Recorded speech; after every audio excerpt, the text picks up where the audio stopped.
An interior cabin can be the best bargain on a cruise. Or it can start to feel like you booked a cupboard with a bed in it. No window, no balcony, no daylight. And when you're cruising solo, there's no one else to blame when the room turns into a dark little cave full of clothes, chargers, wet towels, and that one suitcase you keep tripping over. But here's the thing. Interior cabins are not bad. In fact, they can be brilliant if you know how to use them properly. The mistake is treating them like a normal cabin, because when you are solo in an inside cabin, the wrong location, bad storage, no air movement, no morning light, and too much time hiding in the room can make your cruise feel smaller than it should. So today, we're going through 9 must-know cruise tips to survive an interior cabin solo. And make sure you stay for number 9, because that one has nothing to do with packing, lights, or cabin hacks. But it might be the one that stops your solo cruise from feeling lonely. And if you love cruising, press the like button, because it really helps the channel. Let's get into it. Number 1. Don't book the solo cabin until you compare a normal interior cabin. This is one of those tips that sounds wrong at first. Because if you are cruising solo, surely the solo cabin is the best choice, right? Not always. A lot of people see the word solo or studio and think, perfect, that must be made for me. And sometimes it is. Some solo cabins are brilliant. They can be cheaper, easy to manage, and on some ships they even come with access to a solo lounge, which can be great if you want to meet other people without doing the awkward little, "Can I sit here?" dance around the buffet. But here is the trap. Some solo cabins are tiny, and I do mean tiny. As in, you walk in, put your suitcase down, and suddenly the room is full. There might be enough space for the bed, a small bathroom, a bit of storage, and you standing there wondering where your dignity is supposed to go. So before you book a solo cabin, compare it with a normal interior cabin. Check the actual size. Check the price. Check the location. Check what is included. Because sometimes a regular interior cabin may not cost much more, especially if there is a deal, a reduced solo supplement, or a sale. And it might give you a lot more space to breathe. More floor space, more storage, a bigger bed, a better location, a cabin that feels less like you are sleeping inside a suitcase. The mistake is assuming solo cabin automatically means best cabin for a solo traveler. It might, but it might also mean you're paying for a smaller room just because the word solo is on it. So before you book, do this simple comparison. Look at the total price, not just the label. Look at the square footage if the cruise line shows it. Check the deck plan. See what is above, below, and beside the cabin. And ask yourself, would I rather have the solo perks, or would I rather have more room? There is no one perfect answer. If you love meeting other solo cruisers, a solo studio area might be worth it. But if you are someone who likes space, quiet, and a place where you can actually open your suitcase without performing a small yoga move, a normal interior cabin might be the better choice. The big lesson is simple. Do not book the word. Book the cabin. Because when you are cruising solo in an interior room, every bit of space matters. Number 2. Choose the cabin location. Like your sleep depends on it. When you book an interior cabin solo, the location matters more than people realize. Because if the cabin is noisy, there is no balcony to escape to. There is no second person to say, "Is that noise annoying you too?" It is just you, lying in the dark, listening to whatever is happening outside your door, above your head, or somewhere inside the walls like the ship has developed a hobby.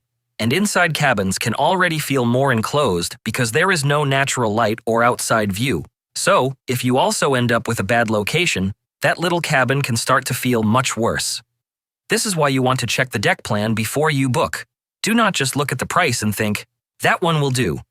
That is how people end up under the pool deck, near a nightclub, beside a cruise service door, under the buffet, above a theater, near the lifts, or right beside a busy hallway where people walk past at midnight having the loudest conversation of their lives. And for some reason, hallway conversations on cruise ships always sound like they are happening inside your cabin. You do not want to be trying to sleep while someone outside your door is saying, "I think our room is this way," for the 5th time that night. A good rule is to choose an interior cabin with other cabins above you, below you, and beside you where possible. That usually gives you a better chance of avoiding noise from restaurants, lounges, pool chairs, gyms, theaters, kitchens, and public areas. Also think about how far you want to walk. Some solo cruisers like being close to the lifts and stairs because it feels easier and more convenient. Others prefer being a little farther away because there is less foot traffic outside the door. There is no perfect answer for everyone, but there is a wrong answer. And that is choosing a cabin without checking what is around it. Also, be careful with guarantee cabins. A guarantee cabin can save money, and sometimes you get lucky. But you usually do not get to choose the exact location.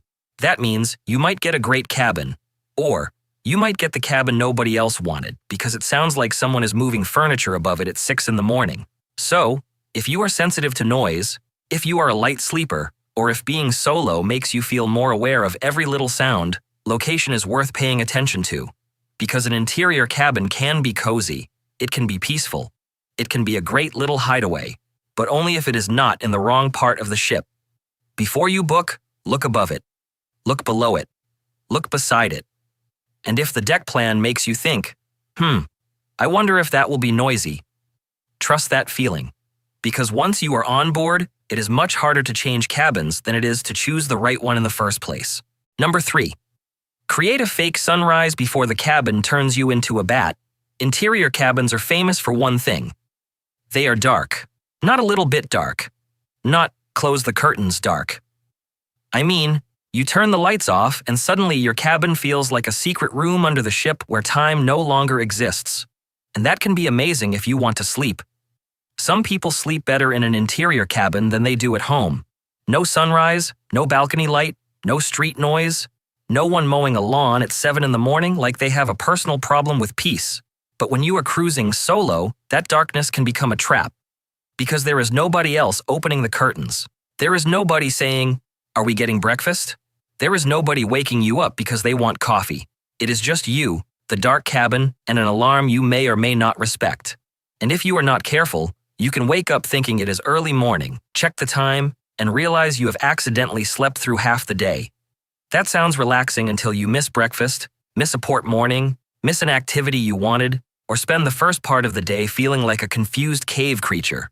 So you need to create a fake sunrise. A normal alarm can work, but a light alarm is even better. A small travel sunrise alarm or a soft light that slowly brightens can help your body realize morning has arrived. You can also leave the bathroom light on with the door slightly cracked if it is not too bright.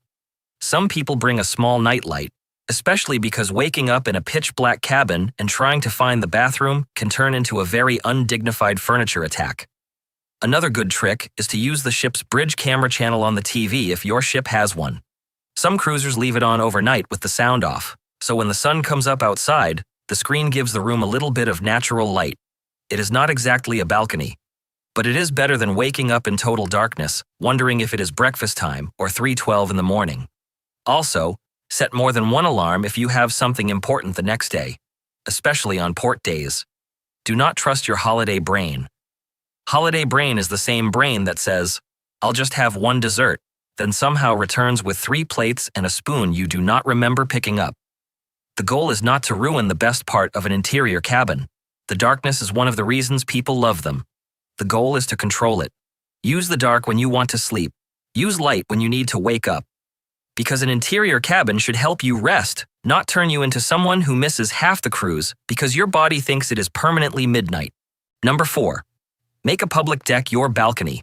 This is one of the best ways to survive an interior cabin solo. Do not treat your cabin like it is your main living room. Because it is not. It is your sleeping room, your changing room, your shower room, and the place you go when you need a break from people, noise, buffet decisions, and that one passenger who keeps talking very loudly about how many cruises they have been on. But if you spend too much time in an interior cabin, especially by yourself, it can start to feel smaller and smaller.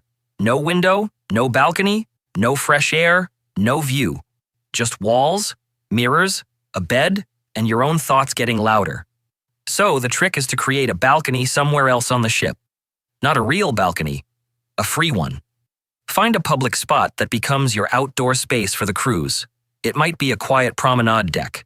It might be a little corner near the back of the ship. It might be an observation lounge with big windows. It might be the library, a quiet bar, the adults-only area, a coffee spot, or a deck chair away from the pool music. Some ships have hidden little seating areas that most passengers walk right past because they are too busy following the crowd. Find one early. On the first day, walk around the ship and look for places where you could sit with a drink, read, check your phone, watch the sea, or just breathe for a few minutes. That spot becomes your balcony. And when you are cruising solo, having a regular place like that can make the ship feel more comfortable. You are not just wandering around wondering where to go. You have your spot, your morning coffee spot, your sunset spot, your I need 5 minutes away from humans spot, your my cabin is too dark and I need proof the sun still exists spot.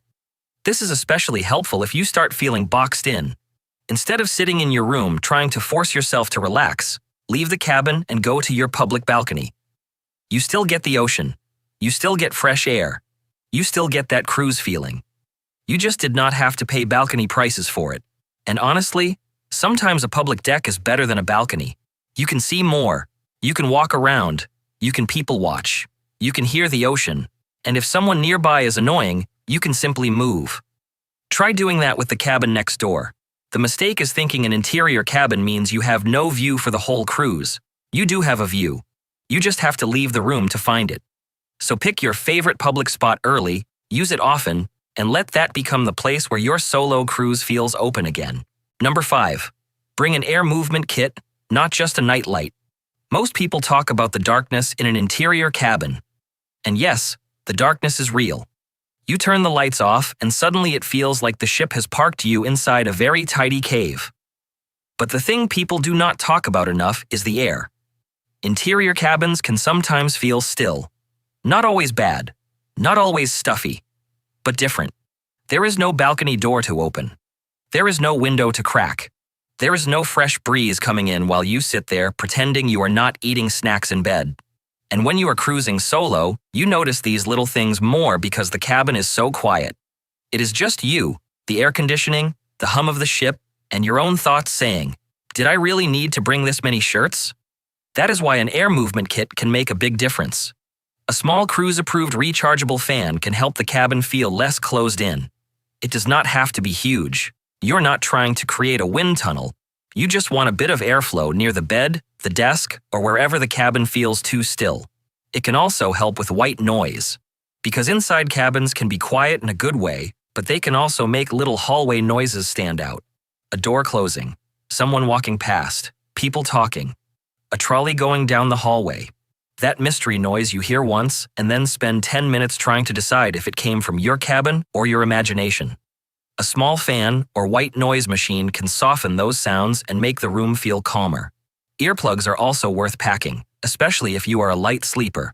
And if you do not like total silence, download some white noise, rain sounds, or ocean sounds before the cruise. Do it before you sail, because ship Wi-Fi is not always the place to suddenly discover you forgot to download anything except one blurry photo of your suitcase. The point is, do not only think about light, think about how the cabin feels. Can you sleep comfortably? Can you get a bit of air moving? Can you block out hallway noise? Can you make the room feel less boxed in? Because surviving an interior cabin solo is not just about having a place to sleep. It is about making that little space feel comfortable enough that you do not start resenting it by day 2. And please, before you pack any fan, check your cruise line's rules. Some plug-in fans, extension cords, or electrical items may not be allowed. A small rechargeable fan is usually the safer kind to look into, but always check first. The best interior cabin setup is simple: a bit of light when you need it, a bit of air when the room feels still, a bit of sound control when the hallway gets noisy. It may not turn your cabin into a balcony suite, but it can stop it from feeling like a dark cupboard with air conditioning and a very small bathroom attached. Number 6. Turn the walls into storage before the cabin explodes. Interior cabins are small, and when you are cruising solo, it is very easy to think, well, it is only me in here, how messy can it get? That confidence usually lasts about 6 minutes.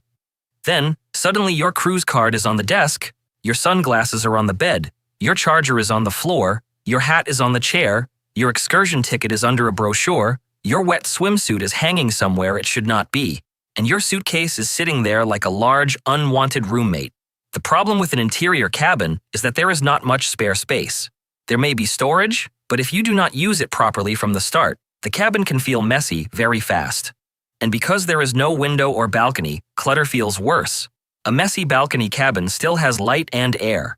A messy interior cabin can start to feel like you are sleeping inside your own luggage.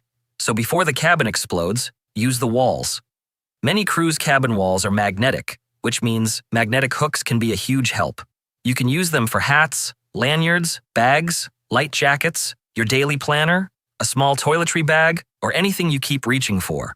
They help get things off the bed, off the tiny desk, and off the one chair that somehow becomes the official dumping ground of the cruise. A hanging organizer can also help, especially for smaller things. Sunscreen, glasses, hairbrush, chargers, medication, cruise cards, lip balm, excursion notes, all the little things that vanish at the exact moment you need them. And if you are cruising solo, this matters even more because nobody else is there to help you find what you lost. There is no second person saying, "It's right there."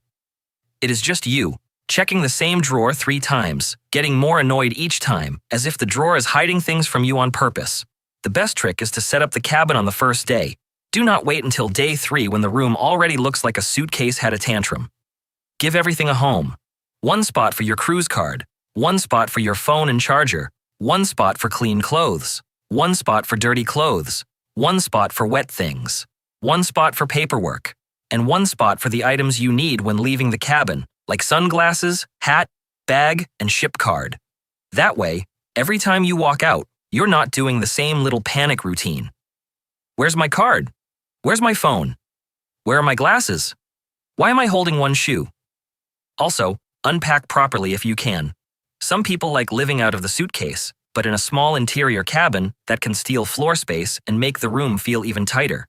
If there is room under the bed, slide the suitcase away once it is empty. That one move can make the cabin feel much bigger. And do not forget dirty laundry. Bring a small laundry bag, packing cube, or even a spare bag for used clothes. Because once dirty clothes start mixing with clean clothes, the cabin starts to lose control. The goal is not to make your cabin look perfect. You are on a cruise, not filming a home organization show. The goal is to stop the small room from feeling smaller every day. A few hooks, a simple organizer, and a proper place for your things can turn an interior cabin from a cramped little mess into a room that actually works. And when you are cruising solo, a cabin that works makes the whole cruise feel easier. Number 7. Ask for the bed setup that gives you floor space, not romance. This is one of those solo cruise tips that people do not always think about, because when you walk into the cabin, you usually just accept the room exactly as it is. The bed is there, the little desk is there, the bathroom is there, the tiny walkway is there, judging your suitcase. And you think, well, I guess this is the cabin. But sometimes, the way the bed is set up can make the whole room feel smaller than it needs to. Many interior cabins are arranged for 2 people by default. That means the beds may be pushed together into one larger bed, which sounds nice, but if you are cruising solo, it may not be the best use of space. Because you might not need a big romantic bed setup for one person. You might need floor space. You might need a clear walkway. You might need room to open your suitcase without balancing on one leg like you are auditioning for a circus. So, when you first get to your cabin, look at the layout properly. Can you move around easily? Can you open the wardrobe doors? Can you get to the bathroom without squeezing past the bed? Can you open your suitcase somewhere that is not the middle of the only walkway? Can you walk around at night without attacking your shin on the bed corner? If the room feels too tight, ask your cabin steward if the bed can be split or arranged differently. Now, this will depend on the ship, the cabin, and the bed setup. Some cabins can be changed, some cannot, but it is always worth asking early before you fully unpack and settle in. Sometimes splitting the beds can give you a better walkway or make one side of the cabin feel more open. Sometimes leaving the bed as one larger bed is still better. The point is not that every solo cruiser should split the bed. The point is that you should not assume the default setup is the best setup for you. When you are sharing a cabin, the bed setup is about both people. When you are solo, the cabin should work for one person. You. So choose the setup that makes the room feel easiest to live in. If you want the bigger bed, keep it. Enjoy it. Sleep diagonally like a cruise ship starfish. But if the cabin feels cramped, Do not be afraid to ask whether there is another way to arrange it, because in an interior cabin, a few extra inches of floor space can make a surprising difference. It can turn the room from, "I can barely move in here," into, "Okay, I can actually live with this." And when you are cruising solo, that matters. You do not need the cabin to feel huge. You just need it to feel like it is working with you, not against you. Number 8. Stop the bathroom from taking over the whole cabin. This is not the most glamorous cruise tip. Nobody books a cruise and thinks, "I cannot wait to manage bathroom smells and wet towels." But in an interior cabin, the bathroom can affect the whole room very fast. Because you do not have a balcony door to open. You do not have a window. You do not have fresh air coming in. So if the bathroom gets damp, messy, or smelly, it does not stay as just a bathroom problem. It becomes a cabin problem. And when you are cruising solo, you might think, "Well, it is only me, so it will be fine." That is usually what people think right before the room starts feeling like a laundry basket with a toilet attached. The biggest issue is wet stuff. Wet towels, wet swimsuits, wet shower shoes, wet hair, wet anything. In a small interior cabin, damp things can make the room feel stuffy and unpleasant very quickly. So have a plan for wet items from day one. Hang towels properly. Use the bathroom hooks or drying line if your shower has one. Do not throw wet swimwear over the chair or leave it on the bed. And if something is not drying well, ask your cabin steward for a fresh towel rather than letting damp ones sit around making the room feel worse. Also, keep your toiletries under control. Cruise bathrooms are small, and the counter space can disappear in about 12 seconds. One toothbrush, one hairbrush, one moisturizer, one sunscreen, one packet of wipes, and suddenly it looks like a pharmacy shelf lost a fight. A small toiletry bag or hanging organizer can make a big difference. Keep what you use every day easy to reach and put the rest away. Because when the bathroom is messy, the cabin feels messy, and when the cabin has no window, messy feels even messier. Now, let's talk about smells. Again, not glamorous, but very real. Cruise bathrooms are small, and sometimes the drains or toilet area can smell a bit off. It does not always mean anything is wrong, but if it smells bad, do not just suffer through it for the whole cruise. Report it early. Your cabin steward may be able to help, and if there is a real issue, it is better to mention it before it ruins your comfort. You can also pack a small bathroom spray, deodorizer, or whatever you normally use, as long as it is allowed and sensible. Because when you're sleeping in a windowless cabin, the last thing you want is the bathroom trying to become the main character. Also, keep dirty laundry contained. A small laundry bag is one of the simplest things you can bring.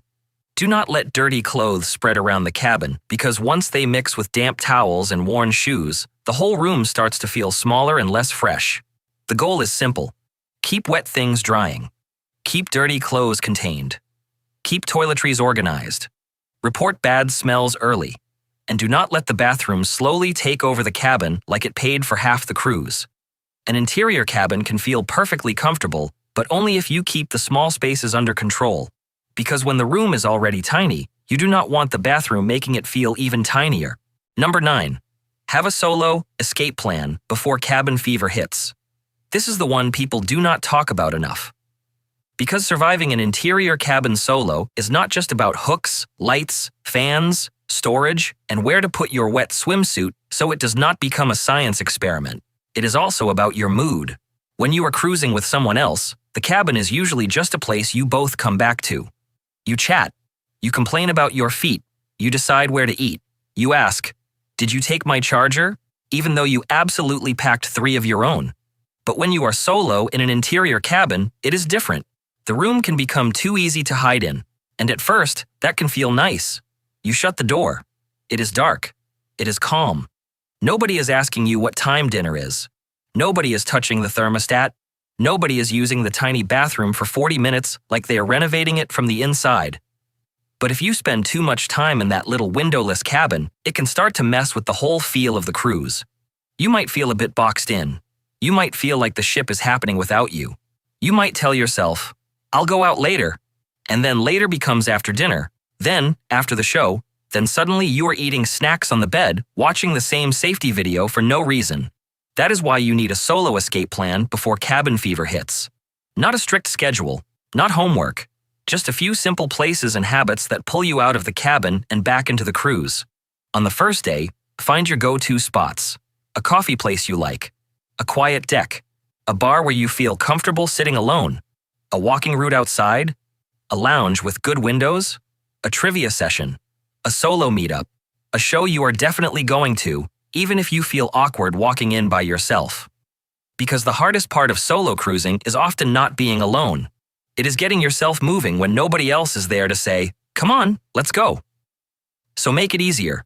Tell yourself, every morning, I'm having coffee somewhere outside the cabin. Or, every evening, I'm going for one walk around the deck. Or, I'm going to one activity a day, even if I only stay for 20 minutes. That tiny plan can change everything. You do not have to become the most social person on the ship. You do not have to make best friends with the entire dining room. You do not have to join every activity and start introducing yourself like you are running for cruise mayor. But you do need to stop the cabin from becoming your whole cruise. Because an interior cabin is brilliant when it is your resting place. It is not so brilliant when it becomes your hiding place. And if you start feeling lonely, boxed in, bored, or a bit flat, do not assume the cruise is going badly.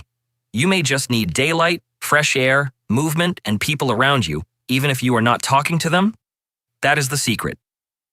Sometimes the best way to survive an interior cabin solo is to leave it before it starts feeling too small. Use it for sleep. Use it for rest. Use it when you need a break. But do not let a windowless room shrink the whole cruise. Because you paid for the ship, not just the cabin.